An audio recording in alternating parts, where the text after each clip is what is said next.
ഇതിൻ്റെ പ്രശ്നം എന്ന് പറഞ്ഞാൽ നമ്മുടേതായിട്ടുള്ള പരമ്പരാഗതമായ ഭക്ഷണം എന്ന് പറയുന്നൊരു സാധനം, അതിന് നമുക്ക് തന്നെ ഒരു വിലയില്ല. അതിൻ്റെ ഗുണം നമ്മൾ മനസ്സിലാക്കുന്നേ ഇല്ല. ഒരു വർഷം ഗൾഫിൽ നിന്ന് വീട്ടിൽ ലീവിൽ വരണ സമയത്ത് അമ്മ പെട്ടോ അയ്യോ ചെറുക്ക ഇന്ന് ലീവിന് വരികയാണെന്ന് പറഞ്ഞിട്ട് ഭാര്യ അമ്മ എല്ലാവരും കൂടെ ഇവിടെ നിന്ന് ചിക്കനും അതും ഇതുമൊക്കെ ഉണ്ടാക്കി റെഡിയാക്കി വയ്ക്കും. അവ ഇവിടെ വന്ന് ഇത് നോക്കാൻ നേരത്ത് അവ ഇങ്ങനെ നോക്കും. കാര്യം ഇത് 24 മണിക്കൂർ അവിടെ തിന്നിട്ട് ഇത് ഇന്ന് വീട്ടിലുണ്ടാക്കുന്ന 2 ദോശ അല്ലെങ്കിൽ നല്ല ചോറ് ഇത്തിരി മീൻകറി തിന്നാൻ വേണ്ടി വരണവനാണ്. അവിടെയാണ് നമ്മുടെ പ്രശ്നം. നമ്മുടേതെന്ന് നമ്മൾ അഭിപ്രായപ്പെടുന്ന നമുക്ക് ഉത്തമ ബോധ്യമുള്ള ഈ സാധനങ്ങളെല്ലാം നല്ലതാണ് എന്നൊരു തോന്നൽ നമുക്ക് ഇല്ല. അത് നമ്മളാണ് ഉണ്ടാക്കിയെടുക്കേണ്ടത്. ഒന്നത്. 2 നേരത്തെ പറഞ്ഞാൽ പഴങ്കഞ്ഞി എന്ന് പറയുന്ന സാധനം ഭയങ്കര പ്രോട്ടീൻ ആയിട്ടുള്ളൊരു സാധനം. ഈ അടുത്ത കാലത്ത് ഞാൻ വേറെ പറഞ്ഞു, ഒരു ഹെൽത്ത് ഇൻസ്പെക്ടർ എൻ്റെ കൂടെ ഭയങ്കരമായി തൽക്കിച്ചാണ്. പഴങ്കഞ്ഞി നിങ്ങൾ കൊടുക്കാൻ പാടില്ല, അത് തലേ ദിവസത്തെ ഭക്ഷണമാണ്, അത് പഴകിയ ഭക്ഷണത്തിൽ വരും. ഞാൻ പറഞ്ഞത് എങ്ങനെ വരും? നമ്മളത് അടച്ച് സൂക്ഷിച്ച് വയ്ക്കുമ്പോൾ ബാക്ടീരിയ അതിനകത്ത് വരും. സയൻറ്റിഫിക്കലി നിങ്ങൾ പറയുകയാണെന്നുണ്ടെങ്കിൽ അത് ഓക്കെ. അതിനകത്ത് വേറൊരു പ്രശ്നമുണ്ട്. അത് ഡൊമസ്റ്റിക് ആണെങ്കിൽ കുഴപ്പമില്ല, കൊമേഴ്ഷ്യൽ ആണെങ്കിലേ കുഴപ്പമുള്ളൂ. ശ്രദ്ധിച്ചാൽ, അതായത് നമ്മളിപ്പോൾ വീട്ടിൽ സാമ്പാർ വയ്ക്കുന്നു. ഈ സാമ്പാർ അച്ഛൻ അമ്മ 2 മക്കൾ. അമ്മ എന്ത് ചെയ്യുന്നറിയാമോ? ഒരു കല സാമ്പാർ അങ്ങ് ഉണ്ടാക്കിയിട്ട് അന്ന് ഇഡലി ഉച്ചയ്ക്ക് എല്ലാം കൂടെ എടുത്തിട്ട് നേരെ ഫ്രിഡ്ജിൽ വയ്ക്കും. ഫ്രിഡ്ജിൽ വെച്ചതിന് ശേഷം ഈ സാമ്പാർ നാളെ ദോശ ഉണ്ടാക്കുമ്പോൾ കുറച്ചെടുത്ത് ചൂടാക്കി കഴിച്ചിട്ട് ചിലർ വീണ്ടും ചിലപ്പോൾ ഫ്രിഡ്ജിൽ വയ്ക്കും, ചിലർ എടുത്തത് പിന്നെ ഉപയോഗിക്കാതെ മാറ്റി വയ്ക്കും. എങ്കിലും ഇന്നലെ വെച്ച സാമ്പാർ അതിനകത്ത് ഇരിപ്പുണ്ട്. ഇത് 5-6 ദിവസം ഇത് ഉപയോഗിക്കും. നോക്കിക്കോളൂ, ഇതേ സാമ്പാർ ഇതുപോലെ തന്നെ നിങ്ങൾ ഹോട്ടൽ വെച്ചിട്ട് ഈ സാമ്പാർ എടുത്ത് ഫ്രിഡ്ജിലോ ഫ്രീസറിലോ വെച്ചിട്ട് പിറ്റേ ദിവസം കൊടുത്തു നോക്കൂ, അത് പ്രശ്നമാണ്.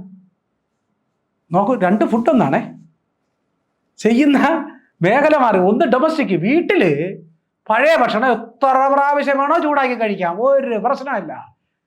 പക്ഷേ ഇത് കൊമേഴ്ഷ്യൽ വൈസ് വന്നു കഴിഞ്ഞാൽ കുറ്റകരം. ഇത് 2 മനുഷ്യരല്ലേ കഴിക്കുന്നത്. ഇതാണ് ഈ സിസ്റ്റത്തിൻ്റെ തകരാറെന്ന് പറയുന്നത്. ഈ കൺസെപ്റ്റാണ് നമ്മൾ മാറ്റേണ്ടത്. ഈ കൺസെപ്റ്റിന് മാറ്റണം. അദ്ദേഹം പറഞ്ഞു പഴയത് കൊടുക്കാൻ പാടില്ല, അത് ഇത് ഇരുന്നതാണ് പ്രശ്നമാണ് എന്നാണ്. ഞാൻ പറഞ്ഞപ്പോൾ വീട്ടിൽ കുടിച്ചോളൂ. ഞാൻ പറഞ്ഞു, ഞാനൊരു കാര്യം ചോദിക്കട്ടെ, വീട്ടിൽ വെച്ചാലും ഈ സാധനം ഇവിടെ വെച്ചാലും ഇതിൽ 2ലും സയൻറ്റിഫിക്കലി ഇതിനെ പഴങ്കഞ്ഞിയാക്കി മാറ്റുന്നത് ബാക്ടീരിയ എന്ന് പറയുന്നൊരു സാധനമല്ലേ. നിങ്ങൾ ചുമ്മാ ഇരിക്കും, നിങ്ങളുടെ തർക്കിക്കാനൊന്നും ഞാനില്ല എന്നൊക്കെ പറഞ്ഞ് പുള്ളി നമ്മുടെ ഒരു വലിയ സുഹൃത്താണ് കേട്ടോ, അല്ലാതെ കുറ്റം പറഞ്ഞതല്ല. ഞാൻ പറഞ്ഞു അങ്ങനെയാണെങ്കിൽ അച്ചാർ നിരോധിക്കട്ടെ, എത്ര ദിവസം കൊണ്ട് ഭരണിയിലിട്ട് വെച്ചേക്കുന്ന സാധനം അത് പഴകിയതല്ലേ. അപ്പോൾ വ്യക്തമായി ഇതിന് ധാരണകളോ ഇതിന് ഉത്തരങ്ങളോ ഇല്ല. ഏതാണ് ശരി ഏതാണെന്ന് തെറ്റെന്ന് കൃത്യമായി പറയാൻ നമ്മളെ കൊണ്ട് പറ്റുന്നില്ല.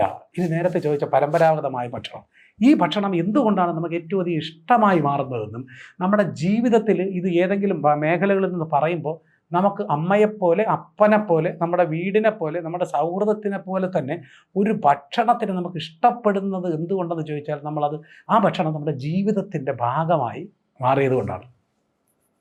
വെക്കേഷനിൽ നിൽക്കുന്ന സമയത്ത് ഞാനും സുമയും സുരേഷും കൂടെ നേരെ മറ്റേ പപ്പനാമാൻ്റെ ആ പറമ്പിൽ ചെന്നിട്ട് അവിടെ നിന്ന് മാങ്ങ എറിഞ്ഞിട്ടിട്ട് അത് വീട്ടിൽ ചെന്നിട്ട് അവിടെ നിന്ന് കാന്താരി മുളകും ഉപ്പും കൂടെ എടുത്ത് അത് ഇടിച്ച് കല്ലിൽ പൊട്ടിച്ച് വെച്ചതിന് ശേഷം അവിടെ നിന്ന് അത് തീരണതിന് മുമ്പ് അപ്പുറത്ത് വീട്ടിൽ പോയി ഓടി അതിൽ നിന്ന് അവിടുത്തെ കിണറ്റിൽ നിന്നുള്ള വെള്ളവും കൂടെ എടുത്ത് കുടിക്കുമ്പോൾ കിട്ടുന്ന സുഖയുടെ അതൊന്നും ഈ പിള്ളേർക്ക് പറഞ്ഞിട്ട് എന്ന് പറയുമ്പോൾ അതിനകത്ത് ലൈഫുണ്ട്, അതിനകത്ത് വലിയ സൗഹൃദമുണ്ട്, അതിനകത്ത് സ്നേഹമുണ്ട്. അത് നമ്മുടെ ജീവിതത്തിൻ്റെ വലിയൊരു ഭാഗമാണ്. ഇത് ഒരു ഏജ് ഗ്രൂപ്പിൽ പറയുന്ന ആളുകൾക്കെല്ലാം ഒരുപോലെ ഫീൽ ചെയ്യുന്നത് എന്തുകൊണ്ടാണെന്ന് ചോദിച്ചാൽ അതിനകത്ത് വലിയ ജീവിതമുണ്ട്. ഈ ജീവിതമുള്ള ഈ സാധനം, ജീവനുള്ള ഈ സാധനം, ഇതാണ് ഏറ്റവും നല്ലത്, ആരോഗ്യകരമായി നല്ലതെന്ന് നമുക്ക് തന്നെ ബോധ്യമില്ലാത്തത് കൊണ്ടാണ് പല പരമ്പരാഗതമായ ഭക്ഷണത്തിലേക്ക് നമ്മൾ അയ്യേ എന്ന് പറഞ്ഞ് കളയുന്നത്. ഇപ്പോഴും എൻ്റെ മകൻ ഇപ്പം എറണാകുളത്താണ്, 8ാം ക്ലാസ്സിൽ, വൈഫ് ഭാര്യ അശ്വതി എന്നാണ് പേര്. എറണാകുളം അമൃത മെഡിക്കൽ അമൃത നഴ്സിംഗ് കോളേജിൽ അസോസിയേറ്റ് പ്രൊഫസറാണ്. അപ്പോൾ വരാപ്പുഴ ഒരു വീടെടുത്ത് ഞങ്ങൾ അവിടെയാണ്. അപ്പോൾ ഇപ്പോഴും മാസത്തിലൊരിക്കൽ ആഴ്ചയിലൊരിക്കൽ അമ്മയെ കാണാൻ വേണ്ടി വീട്ടിൽ വരുന്ന സമയത്ത് അവ അപ്പോഴും വിളിച്ച് പറയാം, അച്ഛമ്മ എനിക്ക് മരിച്ചിനി അവിച്ച് വെച്ചേക്കണേ, മറ്റേ അതും മുളക് ചമ്മന്തി, പിന്നെ കരുവാട് എന്ന് പറഞ്ഞാൽ ഉണക്കമീൻ ചുട്ടതും കൂടെ വെച്ചേക്കണേ എന്നും പറയും. എന്നാലും എറണാകുളത്ത് വരാൻ നേരത്തെ പറയണം, അച്ഛാ ഇന്നിപ്പോൾ വൈകുന്നേരം നമുക്ക് അൽഫാം തിന്നാം. ഇത് 2ഉം അവന് മനസ്സിലാവും. ഈ രണ്ടും മനസ്സിലായിട്ട് ഞാൻ അവനെ പറഞ്ഞ് മനസ്സിലാക്കി കൊടുക്കുകയും ചെയ്യും. കാരണം എടാ ഇത് വല്ലപ്പോഴേക്കും തിന്നാൻ പറ്റുന്ന ഒരു സാധനമാണ്, ഇന്നിനിപ്പോൾ അത് വേണ്ട. ഇനി ഭയങ്കര രസമെന്ന് പറഞ്ഞാൽ എൻ്റെ ഭാര്യ മെഡിക്കൽ ഫീൽഡിൽ നിൽക്കുന്ന ഒരാളാണ്, PhD കാര്യം കൂടിയാണ്. നഴ്സിംഗ് കോളേജിൽ നഴ്സിംഗ് പിള്ളേരെ BSc MSc പിള്ളേരെ പഠിപ്പിക്കുന്ന ആൾ കൂടെയാണ്. ഞാൻ ഇന്നാൾ വീട്ടിൽ ചെന്നിട്ടാൻ നേരത്ത് ഇതുപോലെ തന്നെ ചമ്മന്തി ഉണ്ടാക്കി വെച്ചിട്ട് ആ പിറ്റേ ദിവസം ദോശയ്ക്ക് നോക്കിയപ്പോൾ പറഞ്ഞു ഇന്നലത്തെ ചമ്മന്തി ഇരുന്ന് ഫ്രിഡ്ജിൽ ഇരിപ്പുണ്ടെന്ന് പറഞ്ഞു. എന്നാൽ അവൾ പഠിപ്പിക്കുന്ന സബ്ജക്റ്റ് എന്ന് പറഞ്ഞു കഴിഞ്ഞാൽ ഇതുമായി ബന്ധപ്പെട്ട സബ്ജക്റ്റ് കൂടെയാണ്.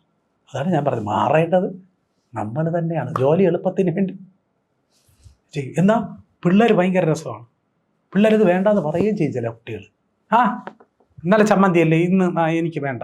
നമ്മുടെ ഏറ്റവും വലിയൊരു പ്രശ്നം എന്ന് പറഞ്ഞു കഴിഞ്ഞാൽ കേരളത്തിലെ ദേശീയ ഭക്ഷണമാണ് ദോശ. ദോശ ഇല്ലെങ്കിൽ വീട് ഇല്ലെന്നാണ്.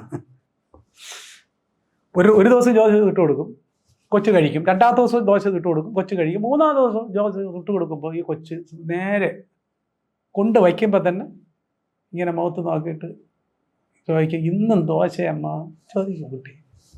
അപ്പോൾ നിൽക്കുന്ന അമ്മയ്ക്ക് പെട്ടെന്ന് ഭയങ്കര പ്രശ്നം. ഈ ദോശയിൽ ചമ്മന്തി ഒഴിച്ച് ഇതിങ്ങനെ പൊടിച്ച് 3 ദിവസമായിട്ട് തിന്നുമ്പോഴും ഒരേ ടേസ്റ്റാണ്. ഈ കുട്ടിക്ക് ഭയങ്കരമായി മോണോട്ടണസ്, ഭയങ്കര വിരസത വരും.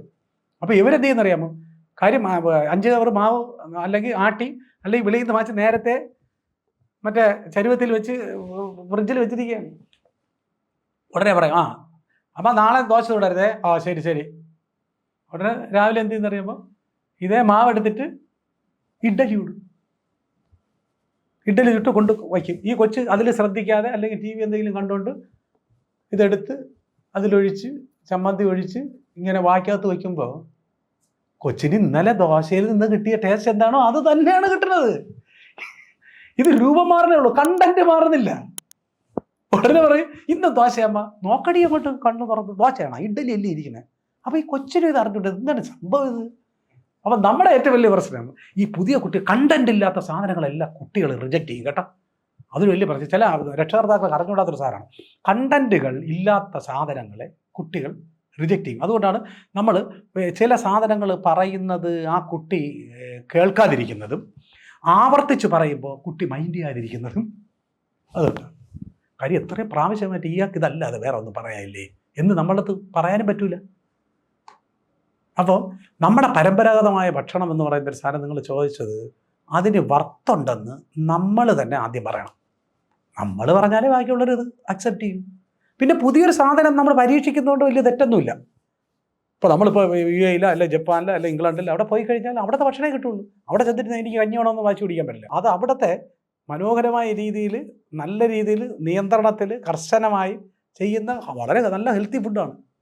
ഇവിടെ എന്ന് പറഞ്ഞാൽ അതിനുള്ള സംവിധാനം കുറവെന്നാണ്. അതുകൊണ്ട് പരമ്പരാഗതമായ ഭക്ഷണം നേരത്തെ പറഞ്ഞതുപോലെ തന്നെ ഇന്ന ആളുകൾ സ്ഥിരമായി തിന്ന് ശീലിക്കുന്ന, അതുകൊണ്ടാണ് പഴയ ആളുകൾ പറയണത് എനിക്ക് വയറ്റിന് പിടിച്ചില്ല ഏട്ടാ. അതായത് വയറ്റിന് പിടിച്ചില്ല എന്ന് പറഞ്ഞാൽ നേരത്തെ വൈദ്യര് പറഞ്ഞോളെയാണ്. അവരുടെ വയറ്റിന് സ്യൂട്ടബിൾ അല്ലാത്ത പുതിയൊരു ഭക്ഷണം അതിനകത്തേക്ക് കയറി ചെല്ലുമ്പോൾ അത് പിന്നെ എന്തായിരുന്നാലും അത് റിജക്റ്റ് ചെയ്യും. അതുകൊണ്ട് ഓരോരുത്തർ ഇപ്പം നേരത്തെ പറഞ്ഞല്ലോ, ക്രിസ്ത്യാനികളെ സംബന്ധിച്ചിടത്തോളം ബീഫ് കഴിക്കുക എന്ന് പറഞ്ഞു കഴിഞ്ഞാൽ അവരങ്ങനെ ആ കുട്ടി വളർന്നു വരുന്നതിന് തൊട്ട് മുമ്പ് തന്നെ അത് കഴിച്ച് ശീലിപ്പിച്ച് അതുകൊണ്ട് ഒരു പ്രശ്നമില്ല. അതുകൊണ്ട് നമ്മുടെ പരമ്പരാഗതമായ എല്ലാ ഭക്ഷണങ്ങളും സ്യൂട്ടായിട്ടുള്ള സാധനങ്ങളാണ്. അതിന് തിരിച്ചു കൊണ്ട് വരിക തന്നെ വേണം. അതിന് ഏറ്റവും കൂടുതൽ ഇനിയുള്ള ഇതിൽ അത് ഏറ്റവും കൂടുതൽ ചെയ്യാനുള്ള സോഷ്യൽ മീഡിയയ്ക്ക് വളരെ വലിയൊരു പങ്കുണ്ട്.